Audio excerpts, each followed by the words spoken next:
ಹರೇ ಕೃಷ್ಣ. ಎಲ್ರಿಗೂ ಕೂಡ ನಮಸ್ಕಾರ. ಇವತ್ತಿನ ಈ ವಿಶೇಷವಾಗಿರುವಂತಹ ಸಂಚಿಕೆಯಲ್ಲಿ ನಾವು ಅತ್ಯಂತ ಪುರಾತನವಾಗಿರುವಂತಹ ಶ್ರೀ ಆನಂದ ರಾಮಾಯಣದ 2 ಭಾಗಗಳ ವಿಸ್ತಾರವಾಗಿರುವಂತಹ ಪುಸ್ತಕಗಳ ಬಗ್ಗೆ ತಿಳ್ಕೊಳ್ಳೋಣ.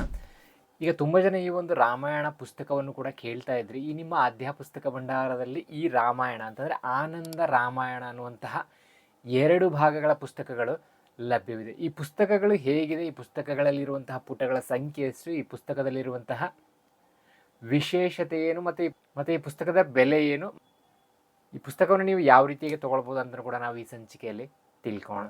ಮೊದಲನೇದಾಗಿ ಈ ವಿಶೇಷವಾಗಿರುವಂತಹ ಪುಸ್ತಕದ ಹೆಸರು ನೀವು ಇಲ್ಲಿ ನೋಡ್ಬೋದು, ಶ್ರೀ ಆನಂದ ರಾಮಾಯಣಂ ಅಂತ ಹೇಳ್ಬಿಟ್ಟು ನಿಮ್ಗೆ ಇಲ್ಲಿ ಕಾಣಿಸ್ತಾ ಇರ್ಬೋದು. ಈ ವಿಶೇಷವಾಗಿರುವಂತಹ 2 ಭಾಗಗಳ ಪುಸ್ತಕದ ಬಗ್ಗೆ ತಿಳ್ಕೊಳ್ಳೋಣ. ಇದು ಮೊದಲನೆಯ ಭಾಗದ ಪುಸ್ತಕ ಆಗಿದೆ. ಮತ್ತೆ ಇಲ್ಲಿ ನೋಡ್ಬೋದು, ಇದು 2ನೆಯ ಭಾಗದ ಪುಸ್ತಕ. ಸೊ ತುಂಬಾನೇ ವಿಸ್ತಾರವಾಗಿರುವಂತಹ ಪುಸ್ತಕಗಳು ನಮಗೆ ಇಲ್ಲಿ ನೋಡೋದಕ್ಕೆ ಸಿಗುತ್ತೆ. ಇದರಲ್ಲಿ ಒಟ್ಟು ನಮಗೆ 1884 ಪುಟಗಳು ಅಂತಂದ್ರೆ ಈ 2 ಪುಸ್ತಕಗಳಿಂದ ಸೇರಿ ಒಟ್ಟು ನಮಗೆ 1482 ಪುಟಗಳು ನೋಡೋದಕ್ಕೆ ಸಿಗುತ್ತೆ. ಅದು ಕೂಡ ಇಲ್ಲಿ ನೋಡ್ಬೋದು ತುಂಬಾ ಚಿಕ್ಕ ಸೈಜ್ ಆದಂತಹ ಒಂದು ಪೇಪರ್ ಅಲ್ಲ. ಇಲ್ಲಿ ನೋಡ್ಬೋದು ತುಂಬಾನೇ ದೊಡ್ಡದಾಗಿರುವಂತಹದ್ದು, ಹೆಚ್ಚು ಕಡಿಮೆ A4 ಸೈಜಲ್ಲಿರುವಂತಹ ಈ ವಿಸ್ತಾರವಾಗಿರುವಂತಹ 2 ಪುಸ್ತಕಗಳ ಬಗ್ಗೆ ನಾವೀಗ ತಿಳ್ಕೊಳ್ತಾ ಹೋಗೋಣ. ಮೊದಲನೇದಾಗಿ ಯಾರೆಲ್ಲ ಇನ್ನು ಚಾನಲ್ನ ಸಬ್ಸ್ಕ್ರೈಬ್ ಮಾಡ್ಕೊಂಡಿಲ್ವೋ ಎಲ್ಲರೂ ಕೂಡ ಸಬ್ಸ್ಕ್ರೈಬ್ನ ಮಾಡ್ಕೊಳ್ಳಿ. ಇದರಲ್ಲಿ ನಿಮಗೆ ಇದೇ ರೀತಿಯ ವಿಶೇಷವಾಗಿರುವಂತಹ ಪುಸ್ತಕಗಳ ಸಂಕ್ಷಿಪ್ತ ಮಾಹಿತಿಯ ವಿಡಿಯೋಸ್ಗಳು ಸಿಗ್ತಾ ಇರುತ್ತೆ. ಈಗ ನಾವು ತಿಳ್ಕೊಳ್ಳೋದಕ್ಕೆ ಹೋಗ್ತಾ ಇರುವಂತಹ ಈ ಪುಸ್ತಕದ ಹೆಸರು ಇಲ್ಲಿ ನೋಡ್ಬೋದು, ಶ್ರೀಮದ್ ಆದಿಕವಿ ವಾಲ್ಮೀಕಿ ವಿರಚಿತಂ ಶ್ರೀ ಆನಂದ ರಾಮಾಯಣಂ ಅಂತ ಹೇಳ್ಬಿಟ್ಟು ಇಲ್ಲಿ ಕೆಳಗಡೆ ಕೊಟ್ಟಿದ್ದಾರೆ ಸಂಸ್ಕೃತ ಮೂಲ ಅರ್ಥಾನುವಾದ ವಿವರಣೆಗಳೊಡನೆ ಅಂತ ಹೇಳ್ಬಿಟ್ಟು. ಹಾಗೆ ಅಲ್ಲಿ ನೀವು ನೋಡ್ಬೋದು ಅನುವಾದ ಬಂದು ಬೇಲದಕೆರೆ ಸೂರ್ಯ ನಾರಾಯಣ ಶಾಸ್ತ್ರಿ ಅಂತ ಇದೆ. ಸಾಹಿತ್ಯ ವಿದ್ವಾನ್, ಕನ್ನಡ ಪಂಡಿತರು ಮೈಸೂರು, ಕನ್ನಡ ವಿದ್ವಾನ್ ಮದ್ರಾಸು ಅಂತ ಇದೆ. ಇಲ್ಲಿ ನೋಡ್ಬೋದು ಇದ್ರ ಮೇಲೇ ಭಾಗ 1 ಅಂತ ನಮಗೆ ನೋಡೋದಕ್ಕೆ ಸಿಗುತ್ತೆ. ಅಷ್ಟೇ ಅಲ್ಲದೆ ಇಲ್ಲಿ ನೋಡೋದಾದ್ರೆ ಮೂಲ ಮುದ್ರಣ ಬಂದು 1947 ಅಂತಂದ್ರೆ ಈ ಮೂಲ ಮುದ್ರಣ ಬಂದು 1947ನೇ ಇಸ್ವಿಯಲ್ಲಿ ಆಗಿರುವಂತಹದ್ದು. ಮತ್ತೆ ಪರಿಷ್ಕೃತ ಪ್ರಥಮ ಮುದ್ರಣ ಬಂದು 2020 ಅಂತ ಹೇಳ್ಬಿಟ್ಟು ಇದ್ರ ಮೇಲೆ ಕೊಟ್ಟಿರೋದನ್ನು ಕೂಡ ನಾವು ಗಮನಿಸ್ಬೋದು. ಸೊ ಹಾಗಾದರೆ ಇಂತಹ ಒಂದು ವಿಶೇಷವಾಗಿರುವಂತಹ ಶ್ರೀ ಆನಂದ ರಾಮಾಯಣ ಅನ್ನುವಂತಹ ಈ ಪುಸ್ತಕದ ಬಗ್ಗೆ ನಾವೀಗ ತಿಳ್ಕೊಳ್ತಾ ಹೋಗೋಣ. ಮೊದಲನೇದಾಗಿ ಈ ಪುಸ್ತಕದ ಹಿಂಬದಿಯಲ್ಲಿ ಇರುವಂತಹ ವಿಷಯವನ್ನು ಒಂದ್ಸರಿ ತಿಳ್ಕೊಳ್ಳೋಣ.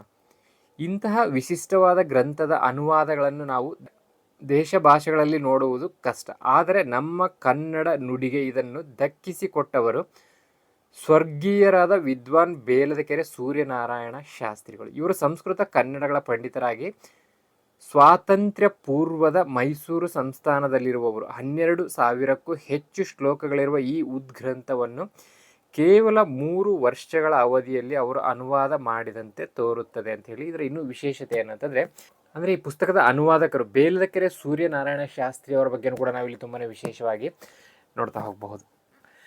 ಮೊದಲನೇದಾಗಿ ನಾವಿಲ್ಲಿ ನೋಡೋದಾದರೆ ಸಮರ್ಪಣೆ ಅಂತ ಹೇಳಿಬಿಟ್ಟು ಶ್ರೀ ಜಯಚಾಮರಾಜೇಂದ್ರ ಒಡೆಯರ್ ಅಂತ ಹೇಳಿಬಿಟ್ಟು ಅವರ ಒಂದು ಫೋಟೋ ಹಾಕಿರೋದನ್ನು ಕೂಡ ನಾವಿಲ್ಲಿ ಗಮನಿಸ್ಬೋದು. ನಂತರ ಅನುವಾದಕರ ಪರಿಚಯ ಅಂತ ಹೇಳಿಬಿಟ್ಟು ನಮಗೆ ಇಲ್ಲಿ ಧರ್ಮಪತ್ನಿ ಅಲಮೇಲಮ್ಮನವರು ಮತ್ತು ಶ್ರೀ ಬೇಲದಕೆರೆ ಎಸ್ ಸೂರ್ಯನಾರಾಯಣ ಶಾಸ್ತ್ರಿಗಳು ಅಂತ ಹೇಳಿಬಿಟ್ಟು ಅವರ ಒಂದು ಫೋಟೋ ಇರೋದನ್ನು ಕೂಡ ನಾವಿಲ್ಲಿ ಗಮನಿಸ್ಬೋದು. ಮೊದಲನೇದಾಗಿ ನಾವಿಲ್ಲಿ ವಿಷಯಾನುಕ್ರಮಣಿಗೆ ನೋಡೋದಾದರೆ ಮೊದಲನೇದಾಗಿ ಇಲ್ಲಿ ನಮಗೆ ಸಾರಕಾಂಡ ಅಂತ ಇದೆ, ಯಾತ್ರಾಕಾಂಡ ಅಂತ ಇದೆ, ಯಾಗಕಾಂಡ ಅಂತ ಇದೆ, ವಿಲಾಸಕಾಂಡ ಅಂತ ಇದೆ, ಜನ್ಮಕಾಂಡ ಅಂತ ಇದೆ, ಮತ್ತು ವಿವಾಹಕಾಂಡ, ರಾಜ್ಯಕಾಂಡ ಪೂರ್ವಾರ್ಧ, ರಾಜ್ಯಕಾಂಡ ಉತ್ತರಾರ್ಧ ಅಂತ ಇದೆ. ಮತ್ತು ಇಲ್ಲಿ ಮನೋಹರ ಕಾಂಡ ಅಂತ ಇದೆ, ಮತ್ತು ಪೂರ್ವಕಾಂಡ ಅಂತ ಹೇಳಿದೆ. ಈಗ ನಾವು ಸಾಮಾನ್ಯವಾಗಿ ಬೇರೆ ಯಾವುದೇ ಒಂದು ರಾಮಾಯಣ ಪುಸ್ತಕಗಳನ್ನು ಓದ್ತಾ ಇದ್ರೆ ಅದರಲ್ಲಿ ನಮಗೆ ಬರುವಂತಹ ಕಾಂಡಗಳು 7. ಅದರಲ್ಲೂ ಕೂಡ ಬಾಲಕಾಂಡ, ಅಯೋಧ್ಯಕಾಂಡ, ಅರಣ್ಯಕಾಂಡ ಅಂತ ಹೇಳಿ ಈ ರೀತಿಯಾಗಿ ನಮಗೆ 7 ಕಾಂಡಗಳ ಹೆಸರುಗಳು ನೋಡೋದಕ್ಕೆ ಸಿಗುತ್ತೆ. ಆದರೆ ಈ ವಿಶೇಷವಾಗಿರುವಂತಹ ಪುಸ್ತಕದಲ್ಲಿ ನಾವು ಈ ರೀತಿಯಾಗಿ ಈ ಒಂದು ಕಾಂಡಗಳನ್ನು ನೋಡ್ಬೋದು.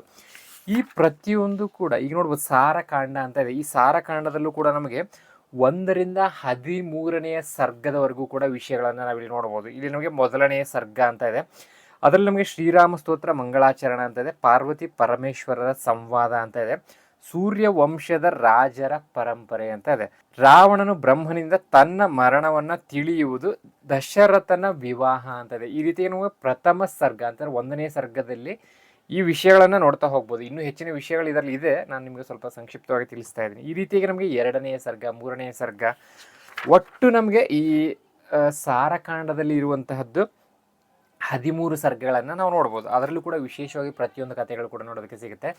ಮತ್ತು ಈ ಪುಸ್ತಕದಲ್ಲಿರುವಂತಹ ವಿಶೇಷತೆ ಏನಂತಂದರೆ ಇದರಲ್ಲೂ ಕೂಡ ನಮಗೆ ಮೂಲ ಸಂಸ್ಕೃತ ಶ್ಲೋಕಗಳು ನೋಡೋದಕ್ಕೆ ಸಿಗುತ್ತೆ. ಆ ಶ್ಲೋಕಗಳನ್ನು ಕನ್ನಡದಲ್ಲಿ ಸ್ಪಷ್ಟವಾಗಿ ಅನುವಾದವನ್ನು ಮಾಡಿರೋದನ್ನು ಕೂಡ ನಾವು ನೋಡಬಹುದು. ಆ ರೀತಿಯಾಗಿ ನಮಗೆ ಮತ್ತೆ ಯಾತ್ರಾಕಾಂಡ ಅಂತ ಇದೆ. ಈ ಯಾತ್ರಾಕಾಂಡದಲ್ಲೂ ಕೂಡ ನಮಗೆ ಇಲ್ಲಿ ಸರ್ಗಗಳು ನೋಡೋದಕ್ಕೆ ಸಿಗುತ್ತೆ. ಇದರಲ್ಲಿ ನಮಗೆ ಒಟ್ಟು ಈ 9 ಸರ್ಗದಲ್ಲೂ ಕೂಡ ವಿಶೇಷವಾಗಿ ಕಥೆಗಳು ಬರೋದನ್ನು ನಾವು ಗಮನಿಸಬಹುದು. ಇಲ್ಲಿ ನೋಡೋದು ಯಾತ್ರಾಕಾಂಡ ಅಂತ ಏನಿದೆ, ಇದರಲ್ಲಿ ನಮಗೆ ಪ್ರಥಮ ಸರ್ಗದಲ್ಲಿ ರಾಮಾಯಣ ರಚನೆಯ ಕಾರಣ ಅಂತ ಇದೆ. ಈ ರಾಮಾಯಣವನ್ನು ರಚನೆಯನ್ನು ಮಾಡೋದಕ್ಕೆ ಏನು ಕಾರಣ ಅಂತಲೂ ಕೂಡ ನಾವಿಲ್ಲಿ ನೋಡ್ಬೋದು. ಮತ್ತು ವಾಲ್ಮೀಕಿಯ ಕವಿತ್ವದ ವರ್ಣನೆ ಅಂತ ಹೇಳ್ಬಿಟ್ಟು ಅದರ ಒಂದು ವಿಶೇಷತೆಯನ್ನು ಕೂಡ ನಾವಿಲ್ಲಿ ನೋಡ್ತಾ ಹೋಗ್ಬೋದು. ಮತ್ತು 3 ಲೋಕದ ಜನಗಳು ರಾಮಾಯಣದ ಕಾವ್ಯವನ್ನು ತೆಗೆದುಕೊಂಡು ಹೋಗಲು ಜಗಳವಾಡುವುದು ಅಂತ ಇದೆ. ವಿಷ್ಣು ರಾಮಾಯಣವನ್ನು ಹಂಚಿದುದು ಅಂತ ಇದೆ. ಮತ್ತು ಇಲ್ಲಿ ಆದಿ ರಾಮಾಯಣವು ಕಿಲವಾಗಿ ಅನೇಕ ರಾಮಾಯಣಗಳು ಹುಟ್ಟುವುದು ಅಂತ ಹೇಳ್ಬಿಟ್ಟು ಇನ್ನು ಇಲ್ಲಿ ವಿಶೇಷತೆಯನ್ನು ನೋಡ್ತಾ ಹೋಗ್ಬೋದು. ಅದೇ ರೀತಿಯಾಗಿ ಯಾಗ ಕಾಂಡದಲ್ಲೂ ಕೂಡ ನಮಗೆ 9 ಸರ್ಗಗಳು ನೋಡೋದಕ್ಕೆ ಸಿಗುತ್ತೆ. ವಿಲಾಸ ಕಾಂಡದಲ್ಲೂ ಕೂಡ ನಮಗೆ 9 ಸರ್ಗಗಳು ನೋಡೋದಕ್ಕೆ ಸಿಗುತ್ತೆ. ಜನ್ಮ ಕಾಂಡದಲ್ಲೂ ಕೂಡ ನಮಗೆ ಒಟ್ಟು 9 ಸರ್ಗಗಳು ನೋಡೋದಕ್ಕೆ ಸಿಗುತ್ತೆ. ಮತ್ತೆ ವಿವಾಹ ಕಾಂಡ ಅಂತ ಏನಿದೆ ಇದರಲ್ಲೂ ಕೂಡ ನಮಗೆ ಒಟ್ಟು 9 ಸರ್ಗಗಳು ನೋಡೋದಕ್ಕೆ ಸಿಗುತ್ತೆ. ಮತ್ತೆ ರಾಜ್ಯ ಕಾಂಡ ಪೂರ್ವಾರ್ಧ ಅಂತ ಇದರಲ್ಲಿ ಬರುತ್ತೆ. ಇದರಲ್ಲಿ ನಮಗೆ 12 ಸರ್ಗಗಳು ನೋಡೋದಕ್ಕೆ ಸಿಗುತ್ತೆ. ರಾಜ್ಯಕಾಂಡ ಉತ್ತರಾರ್ಧ ಅಂತ ಏನಿದೆಯಲ್ಲ ಇದರಲ್ಲಿ ನಮಗೆ ಒಟ್ಟು ನೋಡೋದಕ್ಕೆ ಸಿಗುವಂತಹ ಸರ್ಗಗಳು 24 ಸರ್ಗಗಳು ನೋಡೋದಕ್ಕೆ ಸಿಗುತ್ತೆ. ಅಲ್ಲೂ ಕೂಡ ವಿಶೇಷವಾಗಿರುವಂತಹ ಕಥೆಗಳನ್ನು ನಾವು ಗಮನಿಸ್ತಾ ಹೋಗ್ಬೋದು. ಮತ್ತು ಮನೋಹರ ಕಾಂಡ ಅಂತ ಇದರಲ್ಲಿ ನಮಗೆ ಒಟ್ಟು 18 ಸರ್ಗಗಳು ನೋಡೋದಕ್ಕೆ ಸಿಗುತ್ತೆ. ಅದರಲ್ಲಿರುವಂಥ ಕಥೆಗಳು ಯಾವ ರೀತಿಯಾಗಿರುತ್ತೆ ಅಂದರೆ 1ನೇ ಸರ್ಗದಲ್ಲಿ ಮಂಗಳಾಚರಣೆ ಅಂತ ಇದೆ, ರಾಮ ಕಥಾ ವರ್ಣನೆ ಅಂತ ಇದೆ. ಮತ್ತು ಇಲ್ಲಿ 2ನೇ ಸರ್ಗದಲ್ಲಿ ಪೌರರಿಗೆ ಜ್ಞಾನೋಪದೇಶ, ಕೈಕೇಯಿಗೆ, ಸುಮಿತ್ರೆಗೆ, ಕೌಸಲ್ಯಗೆ ಶ್ರೀರಾಮನಿಂದ ತತ್ವೋಪದೇಶ ಅಂತ ಹೇಳಿ ಇದೆ. ಈ ರೀತಿಗೆ ನಮಗೆ ವಿಶೇಷವಾಗಿರುವಂತಹ ಕಥೆಗಳು ನೋಡೋದಕ್ಕೆ ಸಿಗುತ್ತೆ. ಮತ್ತೆ ಇಲ್ಲಿ ಪೂರ್ಣ ಕಾಂಡ ಅಂತ ಇದೆ. ಇದರಲ್ಲೂ ಕೂಡ ನಮಗೆ 9 ಸರ್ಗಗಳು ನೋಡೋದಕ್ಕೆ ಸಿಗುತ್ತೆ. ಇದರಲ್ಲೂ ಕೂಡ ವಿಶೇಷವಾಗಿರುವಂತಹ ಕಥೆಗಳನ್ನು ನೋಡಬಹುದು. ಸೋಮವಂಶದವರ ಕಥೆ ಅಂತ ಇದೆ, ಚಂದ್ರ ಬುಧರಿಗೆ ಬ್ರಹ್ಮನಿಂದ ವರದಾನ, ನಲನೆ ಮುಂತಾದ 7 ಜನರ ದಿಗ್ವಿಜಯ. ಈ ರೀತಿಯಾಗಿ ನಾವು ಇನ್ನೂ ಹಲವಾರು ಕಥೆಗಳನ್ನು ನೋಡ್ತಾ ಹೋಗಬಹುದು. ಸೊ ಇಲ್ಲಿ ಕಥೆಗಳು ಯಾವ ರೀತಿಯಾಗಿ ಬರುತ್ತೆ ಅಂತ ನಾವಿಲ್ಲಿ ನೋಡೋದಾದರೆ ಇಲ್ಲಿ ನಮಗೆ ಸಂಸ್ಕೃತ ಶ್ಲೋಕಗಳು ಕೂಡ ಒಂದು ಸೈಡಲ್ಲಿ ನೋಡೋದಕ್ಕೆ ಸಿಗುತ್ತೆ. ಜೊತೆಗೆ ಅದರ ಒಂದು ವಿವರಣೆಯನ್ನು ಕೂಡ ನಾವು ಕನ್ನಡದಲ್ಲಿ ನೋಡ್ತಾ ಹೋಗಬಹುದು. ಈಗ ನಾವು 2ನೇ ಭಾಗ ಇಲ್ಲಿ ನೋಡ್ಬೋದು ನೀವು, ಶ್ರೀಮದ್ ಆದಿಕವಿ ವಾಲ್ಮೀಕಿ ವಿರಚಿತಂ ಶ್ರೀ ಆನಂದ ರಾಮಾಯಣಂ ಅಂತ ಇದೆ. ಇದರಲ್ಲಿ ನಮಗೆ ಭಾಗ 2 ಅಂತ ಕೊಟ್ಟಿರೋದನ್ನ ನೀವು ಇಲ್ಲಿ ಗಮನಿಸ್ಬೋದು. ಈ 2ನೇ ಭಾಗದಲ್ಲಿ ಅಂತಂದರೆ 1ನೇ ಭಾಗದಲ್ಲಿ ಇದ್ದಂತಹ ವಿಶೇಷತೆಗಳು ಮತ್ತು 2ನೇ ಭಾಗದಲ್ಲಿ ಮುಂದುವರಿತಾ ಹೋಗುತ್ತೆ. ಇದರಲ್ಲೂ ಕೂಡ ನಾವು ತುಂಬಾ ವಿಶೇಷವಾಗಿರುವಂತಹ 2ನೇ ಭಾಗದಲ್ಲಿ ಬರುವಂತಹ ಎಲ್ಲ ಕಥೆಗಳನ್ನು ಕೂಡ ನೋಡ್ತಾ ಹೋಗಬಹುದು. ಈ ರೀತಿಯಾಗಿ ಹೆಚ್ಚು ಕಡಿಮೆ ನಮಗೆ 1482 ಪುಟಗಳಿರುವಂತಹ 2 ಭಾಗಗಳ ವಿಶೇಷವಾಗಿರುವಂತಹ ಶ್ರೀ ಆನಂದ ರಾಮಾಯಣಂ ಅನ್ನುವಂತಹ ಪುಸ್ತಕವು ನಿಮ್ಮ ಈ ಆದ್ಯ ಪುಸ್ತಕ ಭಂಡಾರದಲ್ಲಿ ಲಭ್ಯವಿದೆ. ಈಗ ತುಂಬ ಜನ ಈಗಾಗಲೇ ಕಾಮೆಂಟ್ಸ್ಗಳನ್ನು ಕೂಡ ಮಾಡ್ತಾ ಇದ್ರಿ ಬೇರೆ ಬೇರೆ ವಿಡಿಯೋಸ್ಗಳಲ್ಲಿ, ನಿಮ್ಮ ಹತ್ರ ಈ ಒಂದು ಆನಂದ ರಾಮಾಯಣ ಪುಸ್ತಕ ಇದೆಯಾ ಅಂತಲೂ ಕೂಡ ಕೇಳ್ತಾ ಇದ್ರಿ. ನಮ್ಮ ಹತ್ರ ಈ ಆನಂದ ರಾಮಾಯಣ ಅಷ್ಟೇ ಅಲ್ಲದೆ ಆಧ್ಯಾತ್ಮ ರಾಮಾಯಣವು ಕೂಡ ಲಭ್ಯವಿದೆ.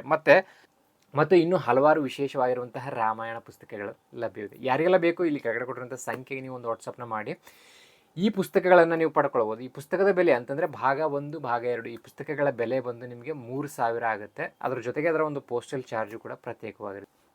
ಹರೇ ಕೃಷ್ಣ.